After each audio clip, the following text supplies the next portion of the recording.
So good afternoon, everyone. My name is Jesse, and I am with Exploring by the Seat of Your Pants. For those joining us for the first time, we are all about bringing conservation, adventure, and science into classrooms around the world. And we are especially excited this February because all month long, we are celebrating amazing women in science from across the globe. So just this Monday was the International Day for Women and Girls in STEM, and so we are taking that from being a one-day festivity that we used to do a couple of years ago to a full month celebrating incredible women. So for all the girls in the classrooms, whether it's Sarah today or other speakers throughout the month, we'll have lots of people to inspire you. Right now, we are joined by 5 classes from across North America. I'm going to give them a chance to do a bit of a shout-out. So we've got Mr. DeMeyer's class, grade 5/6s in Peterborough, Ontario. Hi, guys. Hey. The most colorful classroom in the world. We've got Miss Millich's, grade 5s in Marlton, New Jersey. Hi, guys. Awesome. We've got Miss Logan's, grade 7s in Freehold, New Jersey.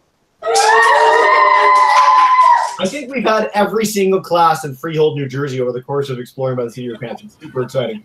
We've got Miss Gladys and Miss Mercier's, grade 5s in Calgary, Alberta. Hi, guys. Oh no, I'm that excited too. And then we've got Mrs. Volbrett's, grade 6s in Kitchener, Ontario. Hi, guys. Hey, there we go. Perfect. You were muted, but the excitement was there. I believe in it.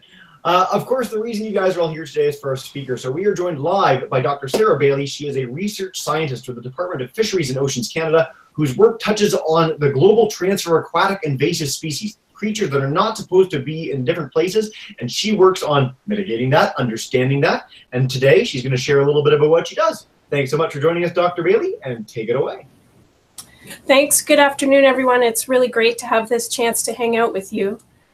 So I'm going to put my presentation up and we'll get started. Great.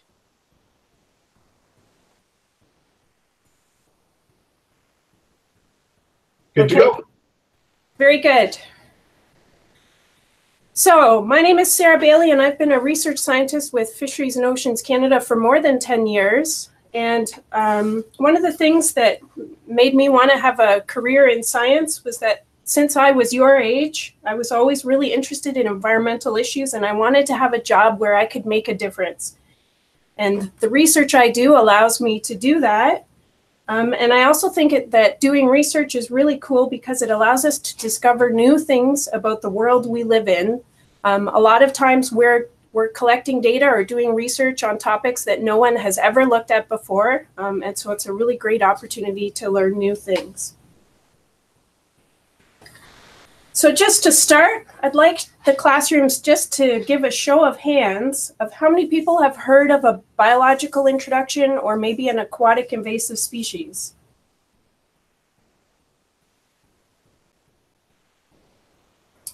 Got a few hands up. Okay.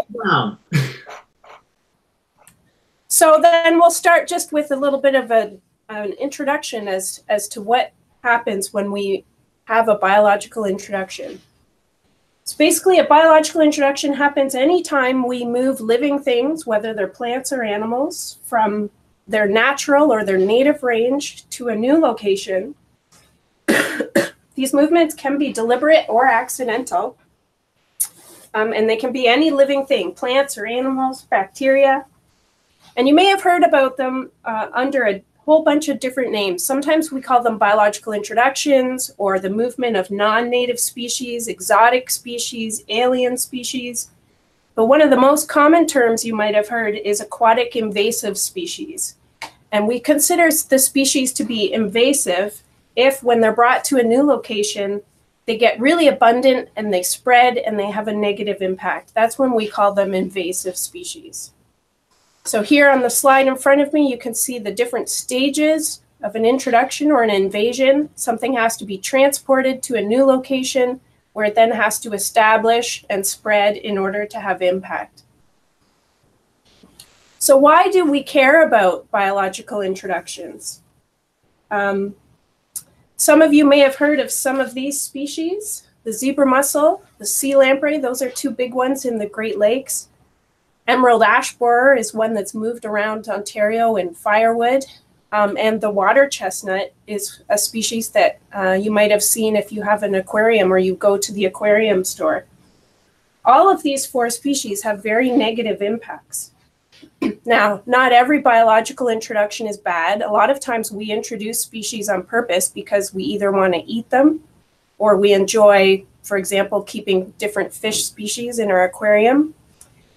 But the introductions that I'm most concerned about are the ones that are not intentional and the ones that have really negative impacts on our aquatic environment. So what prevents species from moving around the world?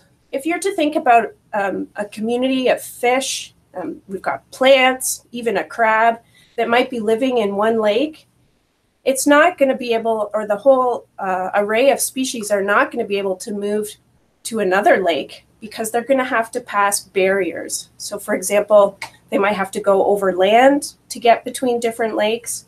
The climate might be a barrier if one lake is cold and another lake is warm. Population size could be a barrier. If only 1 or 2 individuals gets to that new lake, they might not be able to establish and start a new population.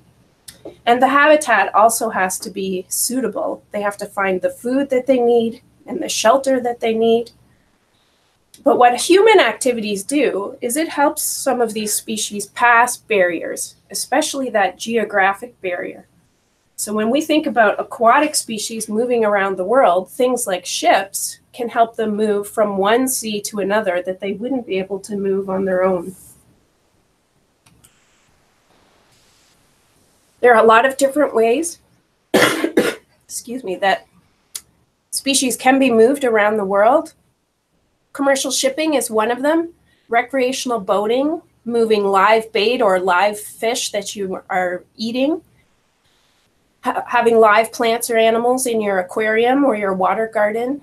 And even the construction of new canals can join lakes that were not connected before. And finally, sometimes we get biological introductions just by natural means. So perhaps wind will blow seeds from one forest to another. Now, the research that I do has to deal with commercial shipping.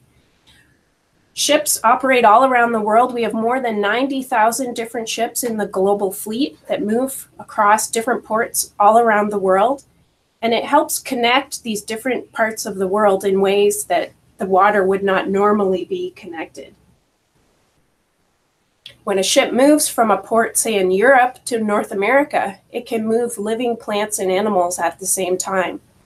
And it can do this in its biofouling. Here you have pictures of some algae that's all covering the side of a ship, or down below near the ship's propeller, we have some barnacles attached to the ship. We call this biofouling, things that are attaching to the outside of the hull. And when a ship moves to different ports around the world, it can move those plants and animals with it. And ships also use something called ballast water, shown here. If the ship is not carrying a full load of cargo, it will be too light on the sea surface and the ship won't be safe to sail. So they have to put some water into their tanks to help the ship trim and be heavier. When they take that water, it's just water from the port, wherever they are. And any plants or animals that are living in that water can get moved when the ship moves the ballast water from one port to another. And so we do research both on biofouling and ballast water to try and understand how species are being moved around the world by shipping. Some of the research questions we like to ask are, which living things are being transported by ships? Are they likely to survive if they're moved from one port to another? Will they have any negative impact? And what can we do to try and reduce the risk of being moved by a ship? In order to answer those kinds of questions, we have to collect information. And often we do this by visiting the ships and collecting samples of their ballast water and biofouling. So here in the bottom left, you can see we have some divers that are taking samples off of the underwater surface of a ship. Here in the middle, we have someone putting a plankton net into a ballast water tank so that they can sample the plankton there. And here we have one of our scientists checking a biofouling sample to see what's alive and what might be transported in that biofouling. A lot of the research we do is about management activities, and so we'll take samples before and after some sort of management activity is applied to see whether or not it reduces the risk. So I put together a little slideshow for you to show you what it's like to have a day in the field. We do a lot of field work to get our data, and often we'll spend 30 or 40 days a year following ships or finding ships around North America to collect our samples. So the very first thing we have to do is plan ahead, because once we go on board a ship, we have to take everything that we need with us, and we have to plan ahead and make sure we don't forget anything. So here you can see we like to pack all of our equipment in backpacks so that it's easy to carry on and off the ships. And once we identify a ship, we have to get on board. Now, sometimes we visit ships when they're at port, so they're tied up and they have a ladder to access the ship surface from the dock. But a lot of times we visit the ships while they're at anchor. And here you can see we're being moved from this boat to this big ship. There's some people sailing with their backpacks of equipment, and they're going to go up this ladder in order to get on board the ship. So we'll meet ships just about anywhere across Canada. We do a lot of work in the Great Lakes, but also in the Atlantic and Pacific coasts. We've done work in the Arctic, and sometimes we even travel to places like Europe or Africa in order to work with ships. Once we get on board, we do an interview with the ship's officers to find out information about where that ship has sailed, where its ballast water might be from, and we'll unpack all our equipment and take samples in the ship's engine room. Here you can see this is the ship's ballast water pipe where they keep some of that ballast water or they move it. And so we've connected our equipment to it so that we can take some samples in a net and see what's in that ballast water. Once we collect our samples, we do some measurements right away while the samples are fresh. And then we'll pack up some of the samples and take them with us so that we can take them back to the lab and look at the samples under a microscope. Here I have a sample, and you can see there's little specks. These are all plankton or living plants and animals in that water. And so we'll put that sample here under the microscope and have a look at it and try and count it. So I have for you an example. This is a short video that we took under a microscope. I'm going to play it for you and see if you can count the number of living animals that are in this sample. So anything that's swimming around, you need to count and see how many you can find.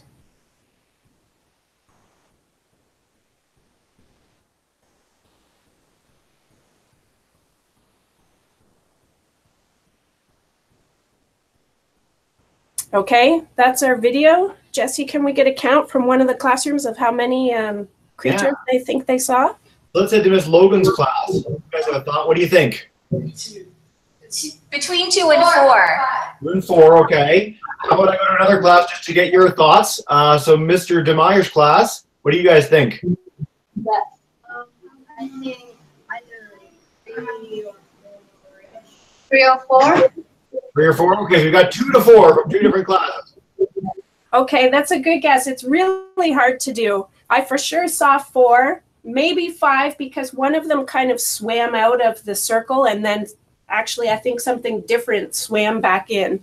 And so that's one of the challenges we have, is that we're working with living organisms, and so we have to be able to count them even though they're moving and swimming around. But that was a good job. So finally, once we've gone on the ships and we've collected our information, we then spend a lot of time each year writing up our results, graphing our results, doing different analysis, and then publishing those results in scientific papers so that we can make the results available to other scientists and also available to the people who make rules for ships. And so the research we do, it's really exciting that we can actually provide information. In Canada, the regulator is Transport Canada. So we work closely with them to share the information we find so that they can make science-based rules for the ships to follow that will then reduce the risk of moving aquatic invasive species in their ballast water and biofouling. Now, just before I finish, I wanted to talk with you a little bit about some of the things you can do to help stop biological introductions.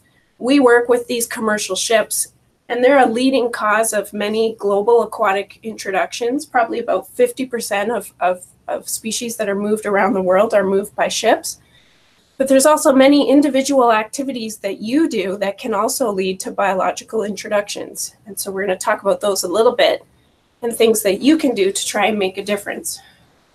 So one of the really important ways that species are moved around is actually in the aquarium and water garden trades. So people who keep live fish or live plants in aquariums, or perhaps in a pond in their backyard. So often people get tired of looking after the aquarium. They don't want to have it anymore. And so they think the kind thing to do is to release their fish into their local pond. But actually that can be very dangerous for the native species that live in that pond. So if you do keep live fish or live plants in your aquariums or in your water gardens, don't ever release those live plants in animals. Plants can go in a plastic bag and be disposed of in the trash. If you're tired of your fish, you can try and give them away or take them back to the store where you bought them. And one thing you can think about doing is actually only keeping native or non-invasive species in your aquariums and water gardens, and that way they won't pose a risk. Fishing is another activity that often moves species between lakes. A lot of people like to use live bait, and so we like to remind people that they shouldn't move fish or live bait from one lake to another. If you buy live bait and you have leftover, you should dispose of it in the trash, and that you should always clean your fishing line and your boats and any kind of equipment you use before you move between lakes. And finally, one that's less common, but can be an important way to move species around is through travel or trade. When I was a kid, I actually remember going on vacations. My dad liked to collect plants and flowers from the different places we liked to visit. And that's actually a really important way that you could move plant diseases around the world, is by bringing live plants back in your luggage. So these days, actually, it's not allowed anymore to bring back live plants unless they've been quarantined and been through a special process to make sure they're clean. So anytime you're traveling, you should think about not moving any natural products, not taking firewood from, say, one campsite to another where they're far apart. And even with people who might have aquarium, you might buy different animals over the internet. That's something you have to be careful about doing, because you don't know where those animals are coming from and what kind of diseases they might be carrying with them. And finally, even when you're traveling, if you're out walking in the woods, say maybe you go visit a nice Caribbean country and you go for a walk and your shoes get all full of dirt, and that dirt might have seeds or other things in it, it's important to then make sure you clean your clothes before you bring them back and take a walk out in nature back home. So those are some ideas of things you can do to try and make a difference and try and make sure that you're not contributing to the problem of biological introductions. Lastly, I just wanted to put up, there's a couple of websites that where you can go to learn more about invasive species. In Ontario, we have www.invadingspecies.com, and in the US, you have www.stopaquatichitchhikers.org. These are two great websites where you can learn more about invasive species and different activities or strategies that you could do to try and make sure that your activities like fishing and looking after your aquariums aren't contributing to the problem. So with that, I'd like to thank everyone for your attention, and I'm happy to answer your questions. Great, thanks so much, Sarah. That was outstanding. I want to note before we dive into questions with the classes that we've got 10 groups watching on YouTube Live. So if you guys have any questions there, you can type them in the chat bar on the right, and I'll pass them along to Dr. Bailey. So please do that. All right, but we'll start with Mr. DeMeyer's class. If you guys have a question, come on up.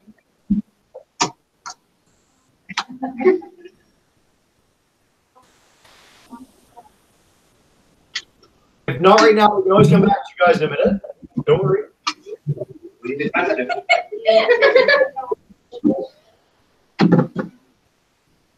All right, so we'll do that. We'll come back. We'll go to Miss Millage's class first. You guys have a question? Come on up.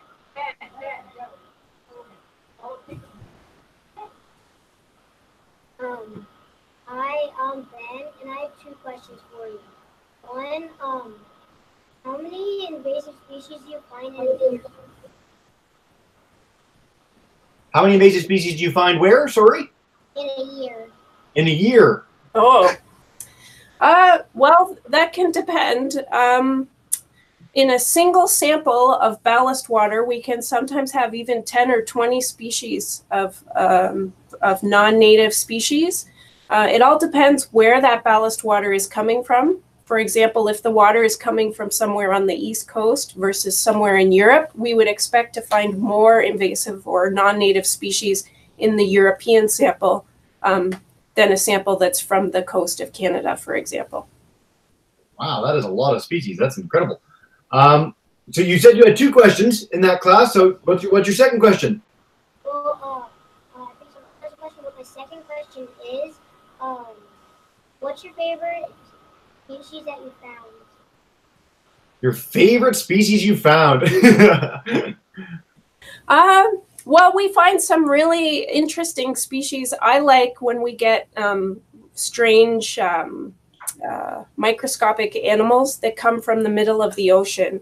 One time we were actually sailing towards the Arctic and we were taking samples of ballast water from the North Atlantic, and they had these really big, well, big under a microscope, what we call copepods, and they were completely clear, transparent. And so I thought those were really cool because we don't have anything that looks like that in the Great Lakes.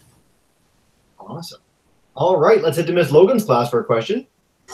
We have two. Two. How do you identify the species that you find in the water? How do I identify the species in the water? Yeah.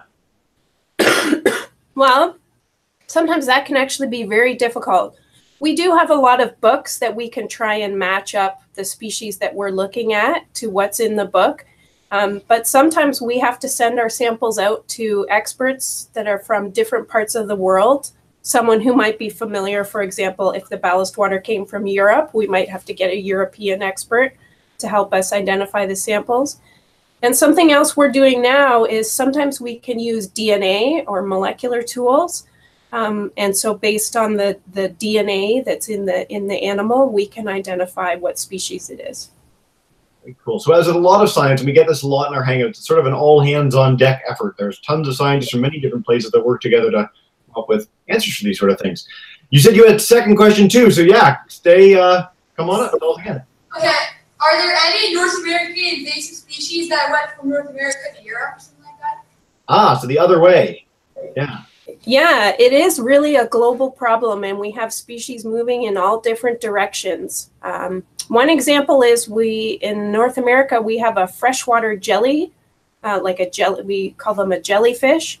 And it was actually moved to the Baltic Sea over in Europe and caused all kinds of problems with the fisheries there. So just like we want to keep species out of North America, other parts of the world are trying to keep North American species out of their waters as well. I just want to highlight something and ask Sarah before we go on to our next question. So when you talk about a problem, how much is this costing the countries when they have invasive species that take over? What is it? Is this like a few $1,000s? Is it a few million? Do we go higher? Yeah, so it depends on the individual species. Some of our species don't cost a lot, and we're not sure really if they are causing a lot of problems. We think roughly about 10% of the species that get introduced have really big negative impacts.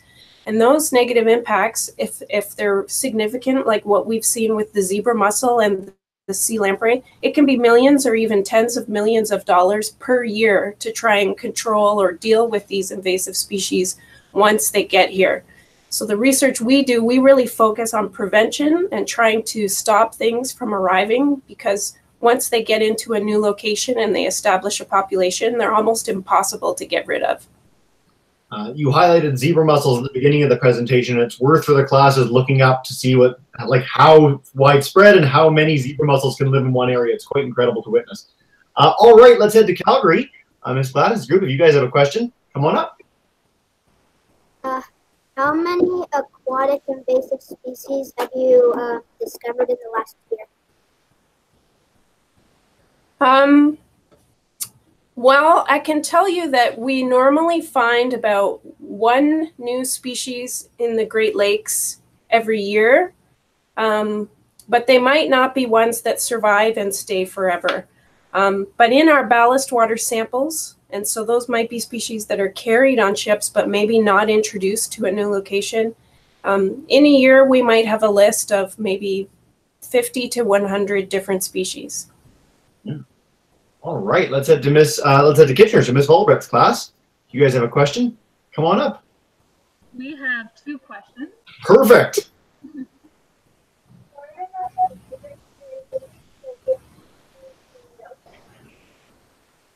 So Ms. Volbrecht, could you repeat that a little closer to the camera, because it's really hard to hear when you're even a few feet away, unfortunately. What is the most dangerous invasive thing? The most dangerous thing? The most dangerous invasive species. Ah, the most dangerous invasive species, Sarah. That's a difficult one. I guess it depends what you mean by dangerous. So one thing we could talk about is those zebra mussels that have gotten into the Great Lakes. Although they're very small, they have very sharp, strong shells. And so if you have a cottage on the lake and your beach gets covered with zebra mussel shells, you would actually cut up your feet if you were to walk bare feet on the beach. And so that's one way that invasive species can be dangerous, is actually by causing harm to humans. And in that case, you'd have to start wearing shoes at the beach. All right, you said you had a second question in that class too, so come on up. What happens to the ecosystem when invasive species take over? So what can happen to the ecosystem? Yeah, Sarah. Yeah, that's a good question. It depends on the individual species. So for example, with a plant, you can imagine that a plant might come in, and if it's at the bottom of a lake, the sunlight might stop penetrating into the water as far, because you now have this plant species growing there. And so if you're a native fish and you actually liked the way the lake was before that plant came in, you might be really unhappy when the plant comes in and takes over. When new species come in, they can compete with the native species for food. They can compete with them for space to live. And sometimes they can even eat or prey on the native species. And so there's a lot of different ways that invasive species can have an impact on the ecology of the new location. Yeah. One of the things I want to highlight too, and we've done hangouts about this before, one of the sort of case studies of invasive species are cane toads in Australia. So you can see how impactful they've been, how much they impact the ecosystem, and how dangerous they are to some of the animals there. That's worth looking up as well. All right, let's head back to Mr. Doran's class. If you guys have a question now, come on up. Okay. Which species have you found to be the farthest from its natural environment, and where was the natural environment? Good question. Okay, well, we have species in the Great Lakes that are from Europe, and actually on the west coast of Canada, we have species that have come from Asia. So things that we call tunicates. We also have some oysters. Some of those were actually introduced on purpose because on the Pacific coast, they wanted to have an aquaculture industry where they grow oysters in order to eat them. But yeah, they might come all the way from Japan or China, and now they are found in Canadian waters. Asian carp are something for classes near the Great Lakes too that we're starting to see in a big way, that are again from the other side of the world, but it's really, really neat. So someone noted online, I really want to highlight too, because it's our international, like it's our week of our month of women in STEM. We have girls in the class that want to ask questions. It's no problem if there's boys, but the more girls, the better. On that note, we'll head to Ms. Millich's class. You guys have a question? Come on up.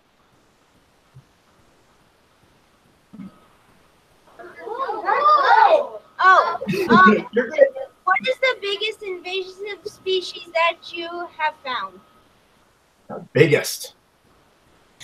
Well, the ones we find in ballast water are usually very small because they have to go through the ship's pumps. But as was just mentioned, the Asian carp are really big fish. Sometimes they're close to 100 pounds. They can be several feet long.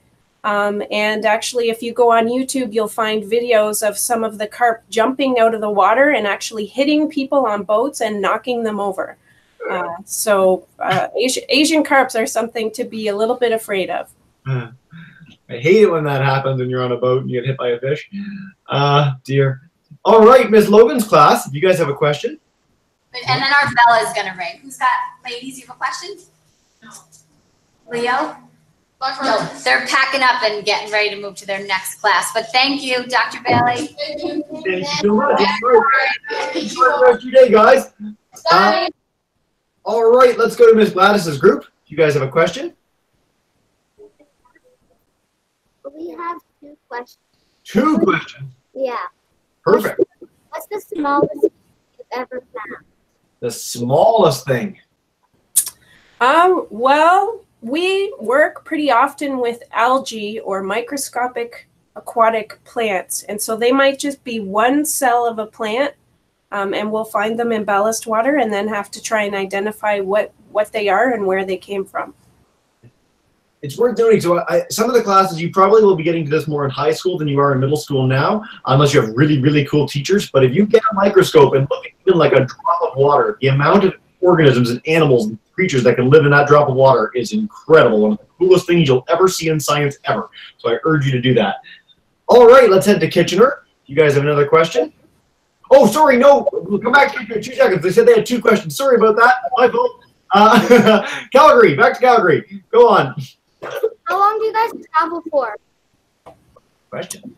Oh, yeah. So often we'll only go visit ships for maybe 5 or 6 hours, but sometimes if we sail with the ship, we might stay with the ship for 5 or 10 days and do science every day on the ship as it moves. And so in a year, we're typically doing field work, something like 30 or 40 days out of the year. Wow. A lot. So is this, how many expeditions is this over? Is it a few big ones? Is it? Well, for example, last year we did 10 days where we would station ourselves in Vancouver, which is one of the biggest ports in Canada. And so we would sit there for 10 days and go on a ship every day. And then we would come back home to do our office work. And then we would go back out to Vancouver for another 10 days. Sometimes we'll get on a ship here near our office in Burlington, and we might sail with the ship up the Great Lakes to Thunder Bay. And so we might be with that ship for 3 or 4 days. And every time it stops and does an activity with its ballast water, we'll take a sample. Very cool. All right, let's head to Mr. DeMeyer's class. You guys have another question? Go now. Yeah, we have 3. All good?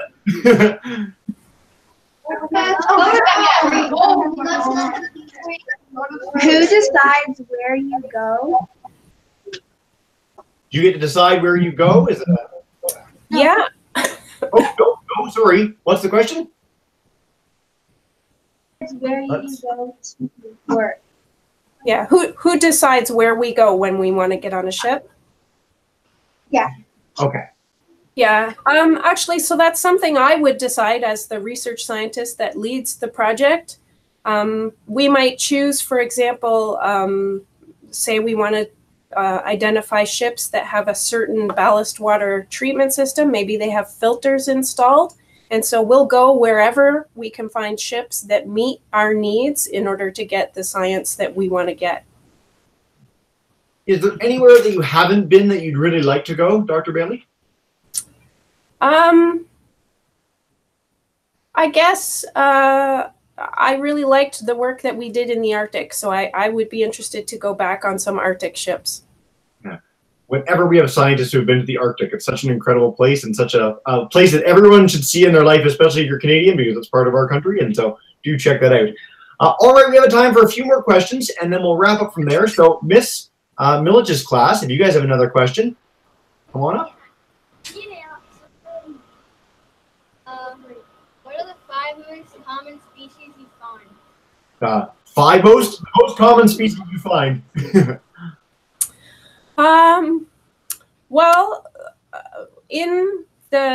let's talk about biofouling. So on the outside of the ships, rather than the ballast water, we'll often find algae, we'll find barnacles, we might find oysters, and then we'll find small shrimp that live in amongst the barnacles and the oysters that are on the outside of the ship. And that tends to be the types of animals that we find. Sometimes we might even find fish in our samples as well. Okay. And then we'll wrap up with one last question from Ms. Volbrett's class. You guys have a last one to finish us off? Go right ahead. What can you recommend that girls do to get into science jobs? Yes!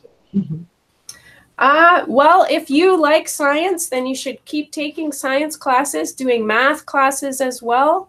And when I was young and in public school, they had advanced level like science enrichment classes that you could do in addition to what you did at school. And so if you have those kinds of opportunities, I would say try and take advantage of them. The different science classes are really fun.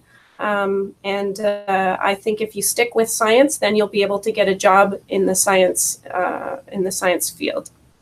Outstanding. Such a great question to end us off on. So, Dr. Bailey, what we do at the end of every hangout is I'm going to demute every class's microphone. So, boys and girls, if you guys could get ready and join me in saying a huge thank you to Dr. Bailey for joining us today. You guys are all be muted, so go ahead. Thank you.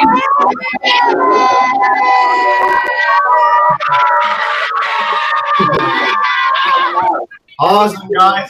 Thanks so much for joining us, Dr. Bailey. That was great. And we always love highlighting fisheries and oceans for our classes. Please do join us the rest of the month. Dr. Bailey, you're welcome back anytime. That was marvelous. Thanks so much.